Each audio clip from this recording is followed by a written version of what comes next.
First story is titled, Am I the a-hole for refusing to listen to my parents and wanting to sue my cousin for a prank? I, 31 male, recently had my cousin 21 male move in with me after he got kicked off his college dorm and had no job to pay for rent. My parents told me I needed to step up and help because I won a house, live alone with my 2 golden retrievers and 2 birds that I had since last year. My cousin would make fun of me whenever I call my pets family and thinks I'm crazy. He has a bad sense of humor and thinks it's funny. He calls me funny nicknames like Robot, /Terminator, /Optimus Prime, and others, because I wear a prosthetic leg that I've gotten after I had an infection 2 years ago. I've been patient with him causing a mess, not even doing his own laundry. It's been 3 months and it's too much already. So recently, he started doing pranks and using personal things in his pranks, like clothes, /my phone, /stuff from the kitchen, etc. I usually take off my prosthesis before going to bed, and since I work all day, I go to bed early, unlike him. He stays up till 3 to 4 a.m. He decided to do a prank and hid my prosthesis somewhere. I saw that it was gone in the morning. He did it twice before, and hid it in his room and the garage. I had enough of his nonsense. I asked him where he took it, and he joked and said that it was inside a fridge. I was livid. I started screaming at him to stop it, and to tell me where my prosthesis was before I kick him out. He realized I was being serious and told me that it was in the attic. I let him go get it, and when he brought it to me, he looked worried and started apologizing when I saw the sockets had cracks. The adjustment pyramid and pylon were damaged. He told me he hid it under the old TV and didn't think it was this fragile. It was there overnight, so the damage has already been done. I lost my crap. I yelled at him, while all he did was apologize, saying, "It was just a prank, bro," which made it worse. I told him to leave and called my aunt to tell her about what her son did, and that she needed to pay for the damages. Her reaction was shocking. She said that it was my fault because I knew how her son is, and decided to take him in anyway, and that she won't take responsibility for his actions. I told her I'd seriously sue because I'm broke and have no money to pay for a prosthesis, and crutches are unbearable. I was so angry. I kept lashing out at everyone, especially my mom and dad, who argued with me and said that I can't sue family, and this is my cousin and he meant no harm. I told them that he created the situation and needed to fix it. They called me awful for refusing to wait till Christmas is over and family gathering is over, then they'll figure something out. I told them to stay out of it, but until now, they're telling me to not cause an issue. We're in the holidays and suing my cousin will make them look bad to everyone. I'm stuck here with crutches feeling awful after they all tried to shut me up and told me to wait till holidays are over, then they'll raise money for me, and my cousin gets away with it. Edit. My dad offered to fix it himself, but this is ridiculous. He thinks that this is some object like a CD player or a TV he can fix. I called him ridiculous to his face, and I didn't let him touch it. He clearly thinks it's no big deal. I stopped taking his calls after that because he doesn't realize how big of an issue this is. Now for the top comments of this post. Not the a-hole. Dude, you've got to have your leg for God's sake. He/your family need to replace it immediately. Expecting you to use crutches till after the holidays to save Christmas or whatever is abusive nonsense. There wouldn't be trouble to start with, had your grown cousin not ruined your prosthesis with a terribly stupid and immature prank. My parents only care about what outsiders think about them, and never solve an issue or deal with a problem, and expect me to just take it because we shouldn't be treating family like this. In other words, they have no respect for boundaries. If they only care what outsiders think, start a GoFundMe explaining exactly what happened, and that your family won't step up to rectify what is effectively their collective mess-up. Totally agree. Start a GoFundMe page and spell out exactly what happened and that your family is not making things right. I would include your cousin's name and everyone else. Then post it in your Facebook page with a link to your GoFundMe page and why it exists. If all your family cares about is how they are perceived in public, let them the negative attention for what happened. If they cry foul, tell them you gave them a chance to make things right and they didn't. A GoFundMe account may have a twofold purpose of helping you with your prosthesis and publicly humiliating your family. Now you know why your cousin is so effed up. His parents never held him accountable for his actions. I would kick him out of your house immediately. I am wondering if there is potential for some type of criminal charges. Definitely consult an attorney. Not the a-hole, but your cousin and family are big time. Added to add that you should call every member of your family, except Anne's family, and let them know how sorry you are that you will not be able to see them over the holidays. And let them know that Cousin X thought it would be funny to hide your prosthesis and damaged it to the point where you can't wear it, and Cousin Eddie's parents won't agree to make good of what he did. Let them know that you will be putting up a GoFundMe page to try to get a new prosthesis and would appreciate any help that they could provide as you have no means to deal with it all on your own. Not an a-hole. Your family is enabling your cousin to be an a-hole. He's 21, past time to get a job and start being responsible for himself. His parents can take him back in if they want, but you are certainly not obligated to. I don't care what he's going to do. I'm not taking him back. I've been too nice, and he caused me an issue that was preventable and now refusing to take responsibility, and the family's backing him up and making excuses for him. Now for the next story. Am I the a-hole for telling my sister her oldest stepkids are not welcome at parties / in my home again? My older sister Jess has been married for the last decade to her husband, Michael. Michael was a widower with 5 kids when they met. The kids are now Kyle, 17, Ella, 16, Josie, 13, Emma and Chase, 12 in the new year. Jess and Michael also have 2 kids together who are 5 and 2. To make a long story very short, Kyle and Ella have never accepted my sister Jess in their lives. And I will say here now, they despise my sister for marrying their dad. They despise her for being their younger sibling's mom, and they despise her for having more children with her dad. They have never stopped despising her. Over the last 10 years, my sister has talked to me so many times about how much she has struggled to find a bond with Kyle and Ella. She has tried. I will never say she hasn't, but they don't want anything to do with her. They have acted out so many times. They have been in therapy, but they don't want it. And it feels like they're always being grounded for treating my sister horribly and ignoring the youngest too. I remembered our brother's wedding 2 years ago. Kyle had an outburst in front of everyone. That my sister was nothing, and she needed to screw off and leave him and his siblings alone, because they would never really love her, and she would never be as good as her mom was. Michael tried to get him out of there, but Kyle was mad. The venom in his words was mind-blowing, and honestly, it was then I truly believed he truly hated my sister. Before that, I had bought what everyone said, that he and Ella just needed time to come to terms. But I truly believe he hates her. This brings me on to why I'm writing this. Back in early February, my oldest turned 3, and we had a small party at home with some family and close friends. Kyle and Ella treated us terribly, and while it's not exactly a shock that they don't like us, Ella told my 3-year-old that they weren't cousins, and to screw off and leave her and her brother alone. Then, she and Kyle made a big deal out of being included in a photo of all the cousins, which led to them both making my brother's son, 6, and their sister, 5, cry, because none of us are their family, and we can all screw off and leave them the hell alone. They also said something about my sister that blew us all away. Jess and Michael left with the kids, and afterward, I thought about it, and I decided that enough was enough, and I needed to protect my kids. So I told Jess that Kyle and Ella are not welcome in my home and they will not be invited to further parties. Jess thinks I'm behaving unfairly because they are family, and how will they ever come around if they are excluded? I think she's a little crazy to think they will come around. Am I the a-hole? Now for the top comments. Not the a-hole. Just because she's okay with how her stepkids treat her, doesn't mean anybody else should have to deal with it. They clearly don't want to be there, so she can't force them, and can't force anyone to accept them. I wonder if their lashing out like this is to get banned. It sounds like Dad remarried about a year after Mom died, which is absolutely horrible of him. I'm surprised no one else has pointed this out, since this makes me feel so bad for them.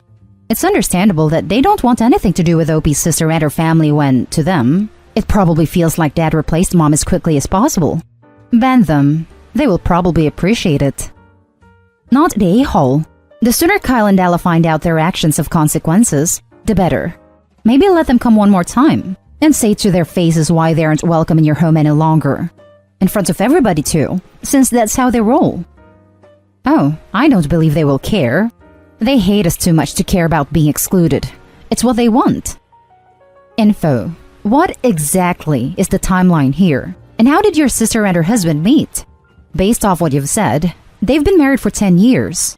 Presumably, Dad didn't jump right back into the dating pool for a bit after his first wife died. And since the absolute longest she could be dead is just under 12 years, That leaves 2 years for him to grieve, meet your sister, and get married again, all with a newborn baby. That's pretty damn fast. The oldest 2 children would have been 6 and 7 when they got married, and were probably 4 and 5 when their mother died. They probably don't even have solid memories of her. And in my experience, unless there's something else going on, children that young don't get that violently angry at their step-parents and hang on to a grudge for a decade. This all just doesn't add up. He met and married my sister within a few short months of his first wife's death. Now, for the last story. Would I be the a-hole for keeping something I bought as a gift? I, 25 female, will try to make this as short and sweet as possible. Also, sorry for any formatting errors. I'm on mobile, and I'm in the middle of working a double on no sleep, but this has been bothering me for about 3 days now. At the onset of the pandemic, my husband, 26 male, and I wound up unemployed and had to move in with my parents. My dad, 50-ish, and my stepmom, 40-ish, are the most wonderful humans in the world. My stepmom's mother, who I'll refer to as M from here on, late 70-ish, not so much.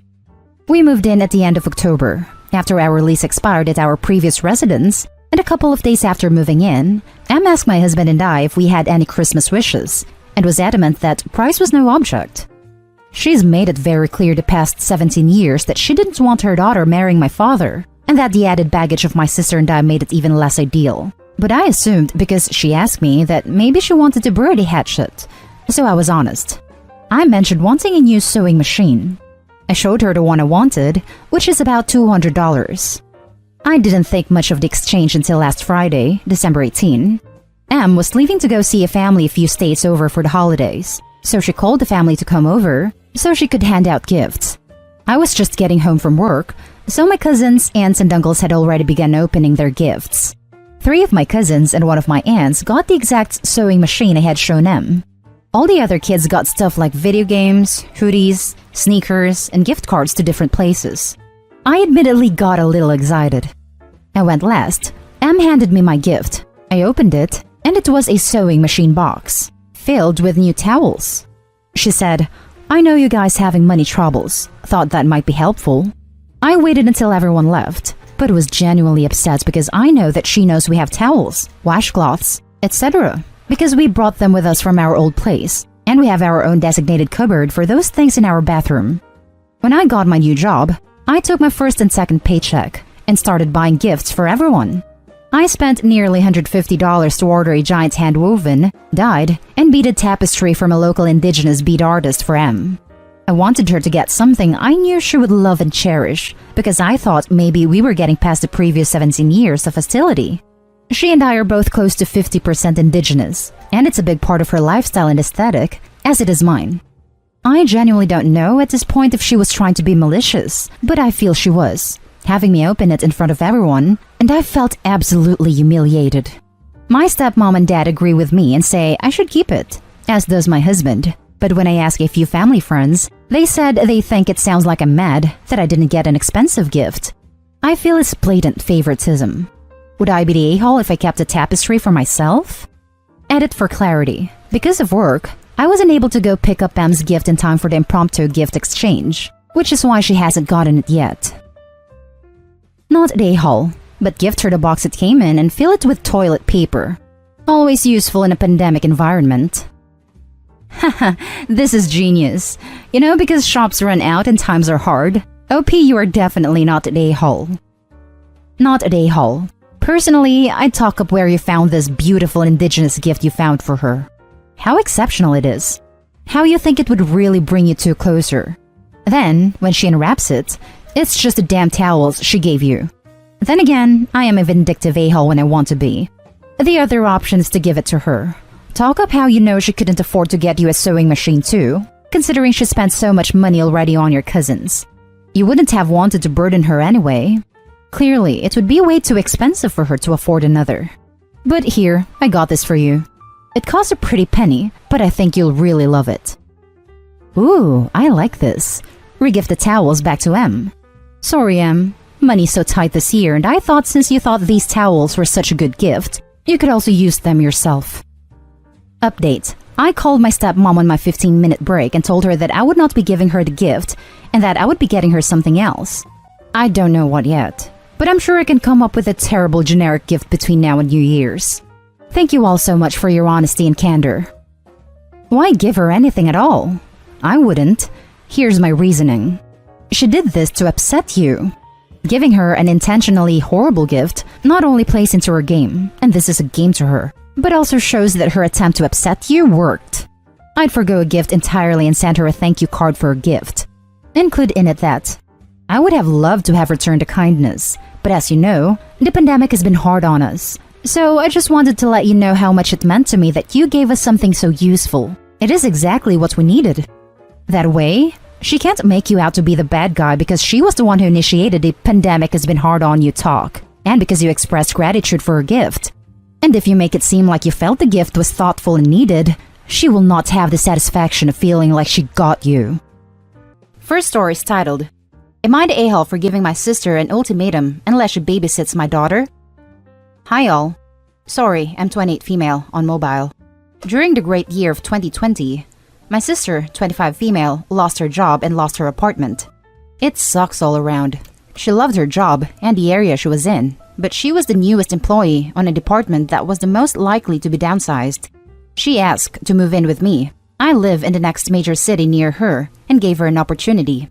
I have a 3-year-old daughter, and around the time she had been laid off, my babysitter had to quit because of 2020 reasons.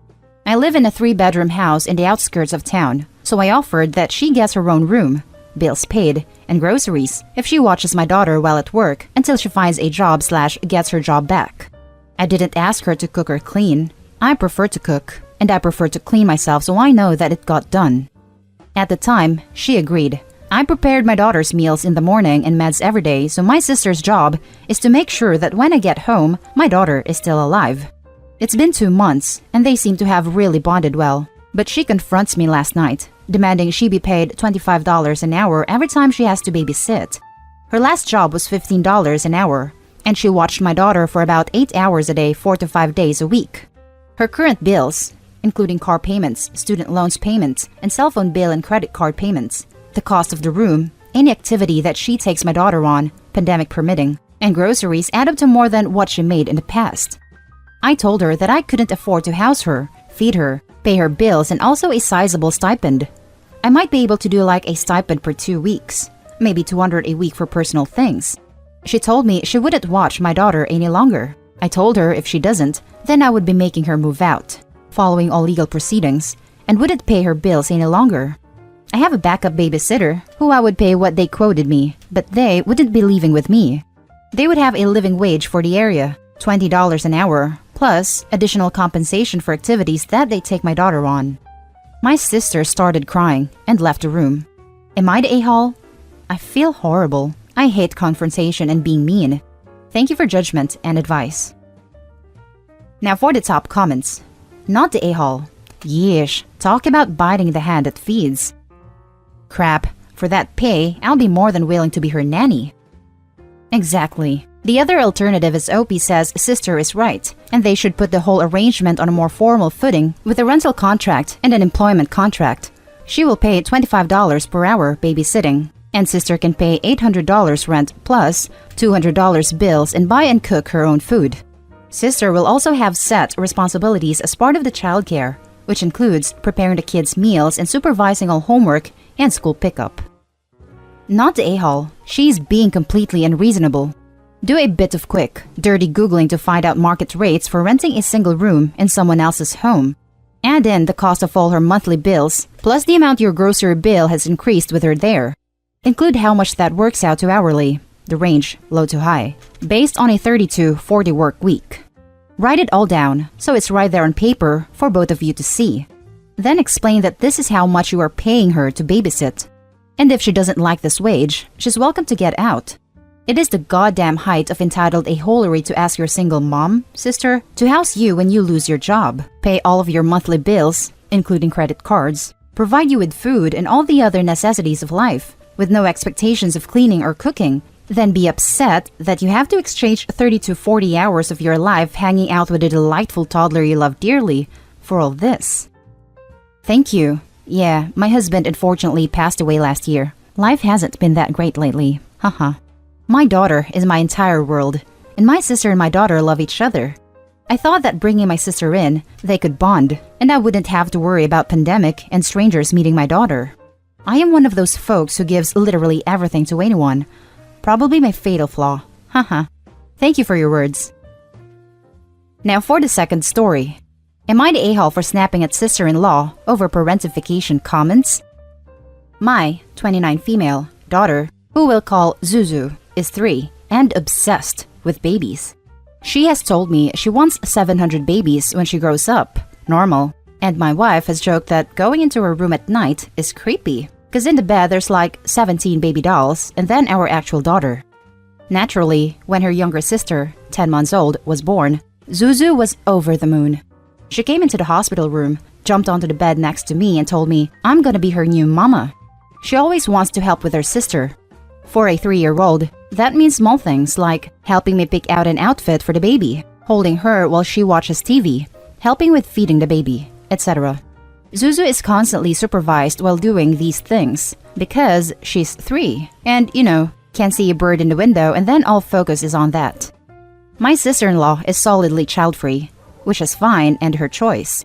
But lately, whenever she's been over and Zuzu has been playing with her sister, which nowadays means putting little sister in a doll stroller and parading her around the house, she has started going on about parentification. She has told us Zuzu will resent us for this, and that kids who are forced to be parents are depressed grown-ups. Yesterday was no different. We were eating lunch and Zuzu asked if she could feed a baby some food. I actually said no, because we were in a rush, and sister-in-law said, "See? That's what you should be saying. It's horrible and wrong you would force a child into a parent's position." Well, I had enough and asked her to leave, and said that if she was going to keep making comments like that, she wouldn't be welcome. Wife agrees with me and said if I hadn't said it, she would have, but I've gotten some supremely nasty texts from sister-in-law saying she was just trying to help. Some of my friends who are aware of the situation said I shouldn't have been so harsh either. Am I the a-hole?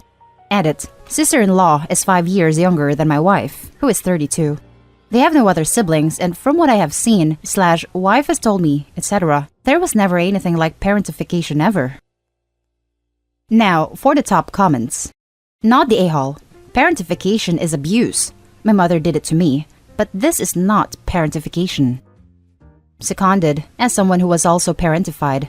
Parentification is forced caregiving and does not allow a child to be a child. Zuzu clearly enjoys helping with her sister, and these are things she chooses to do, rather than you forcing her. Sister-in-law needs to get a grip. Not the a-hole. Thirded, my brother was parentified and had zero ability to cope with it, because he was only 14. A lot of messed up things happened as a result, and now I have lifelong post-traumatic stress disorder. Not the a-hole, OP. Not the a-hole. First, no forcing there. She's asking. Second, it's totally natural. And finally, getting toddlers involved is a really good way of heading off sibling rivalry. You're doing fine. Sister-in-law should butt out. I absolutely agree. I was obsessed with my brother when he was born. Younger siblings are the best. Can't teach your Cabbage Patch Kids dumb first words while mom and dad are angling for mama and dada. Zuzu's trying to get her first word to be Zuzu, of course, or sunglasses, which I have no explanation for. Next story is titled, Am I the a-hole for asking my daughter to share her college fund with her brother?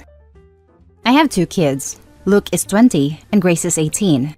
My soon-to-be ex-husband has a younger sister who is the same age as Luke. When Luke was 8, he put gum in her hair as a prank, and he was severely punished, but nothing could subdue my mother-in-law. She had to cut her daughter's hair, though she spent a small fortune on the best quality hair extensions she could, and sister-in-law hated Luke from that moment on. Mother-in-law and her husband hated him as well. She said he wasn't her grandson. He was never allowed in her house. Her husband actually said he should drop dead. Looks are everything in that family. My mother-in-law pretty much never saw Luke again, never bought him a Christmas or birthday gift. I wanted to go no contact, but my husband insisted that he wasn't losing his mom and continued to go over there with Grace. My husband also has an older sister with 2 kids. I knew mother-in-law paid for their college, but I figured she would not pay for either of ours. Well, my daughter recently turned 18, and mother-in-law let her know that she has $200,000 for her. Grace didn't try to rub it in, but she was very emotional and couldn't control her reaction in front of Luke, because up until this point, she had been looking for scholarships and planning on community college. Luke does go to community college while working part-time. I asked Grace to consider sharing the money because of how irrational her grandmother is, and because Luke is literally being punished for something he did at 8. Grace got offended and said she already felt bad for Luke, and that I as the mother should be impartial and not guilt-trip her. My soon-to-be ex also got mad and said I put pressure on her and now she feels uncomfortable. Now for the top comments. You're the a-hole, but not for asking your daughter to share. You're the a-hole for staying in that marriage for so long and allowing your mother-in-law and her family to emotionally abuse your son while favoring his sister in his face. It probably hurt him even more that his own father was allowing it to happen and even encouraged it by still having a relationship with his mother and visiting with your daughter. This is the only you're the a-hole I agree with. Her husband, the boy's father, was part of this abusive behavior. Instead of standing up for his son, who was just a little boy at 8 years old, he chose his mother and her terrible behavior, which most likely only enabled it. Could you imagine how that felt to a child? And then you have to live with this man. It's extremely toxic. You're the a-hole. 2 things. 1. If Grace even hinted that she was giving money to Luke, your mother-in-law would pull the money, and you know it. 2. I find it very hard to believe that Luke is not troubled. Either what he did at 8 was way worse than, whoops, got gum in your hair, or it's just part of a pattern. Doesn't really matter though. You're responsible for your own kid's college tuition. Look at the mother-in-law money as if Grace got a scholarship. She's all set, so figure out what you want to do for Luke. 2. Even if Luke was troubled, he was excluded from the extended family when he was 8. With not possibility to make amends or mature, that's really quite harsh. Now for the last story. Am I the a-hole for not wanting to share my car with my sister? When I, female 18, was 16 but didn't have my driver's license yet, my parents told me I had to buy my own car or I would be unable to drive myself anywhere. I didn't mind, as I had been saving and had a job to help me pay for this. I found a car I absolutely love. It's a bit old, but in good condition, and I paid $1,000 for it. I have driven my car for almost 2 years and I love the car. I didn't go to college this year because of safety concerns, so I am doing college online at home. I figured I would continue to drive my car so I could go to work or anything else I needed to do. My sister, 16 female, got her license late this summer. My parents told me she would be renting my car so that she could drive herself to school. I asked why she couldn't buy her own car like I had to, but my parents never explained it to me. My sister takes the car every weekday and most Saturdays and Sundays as well. She pays for gas, but does not pay me to use the car. She now has free unrestricted access to my car whenever she wants it, and I am unable to drive myself to work or the store, so I have to get someone to pick me up or walk. I don't think this is fair, since I paid for the car with my own money from working, and I am also worried because my sister does not have a good track record for driving. My parents say I'm the a-hole and not a good sibling when I vocally express that I want to be able to use my car. Am I the a-hole? Now, for the top comments. You are certainly not the a-hole here. If your parents were fine with you paying $8,000 for the car, they should be fine with your sister paying you back $4,000, minus a bit because of depreciation, of course. When it comes time to service the car, buy new tires, change the oil, etc., will it still be a shared car or is it your car again? Important distinction to be made there. Maybe have a conversation with your parents about that. Edit. Addition to first part of my post. I also think it could be helpful for you to keep a detailed record of when you use the car versus when your sister uses the car, so they can see and know certain terms that it's unfairly skewed to one side. Noting the times when you weren't able to drive yourself to work or other important engagements because of her having the car could also help your case. This is often how it works with the younger siblings. They take a hard line with the older one but soften up for the baby and can't justify their reasoning. Not the a-hole. Put a stop to this immediately. As the car owner, you are liable for any damage or accidents that your sister gets into. If she hurts someone, you could be sued. This is a dangerous situation for you. Aside from that, She isn't renting your car. She's stealing it. She isn't paying to help with the upkeep either. Parts need to be replaced due to wear and tear. Take your keys back and put your foot down. No is a complete sentence. And that's the end of this video, folks. As always, leave a comment and hit like and subscribe. And if you want more of this content, turn your notification on to get updated on the latest videos. And I'll catch you in the next one. Stay safe.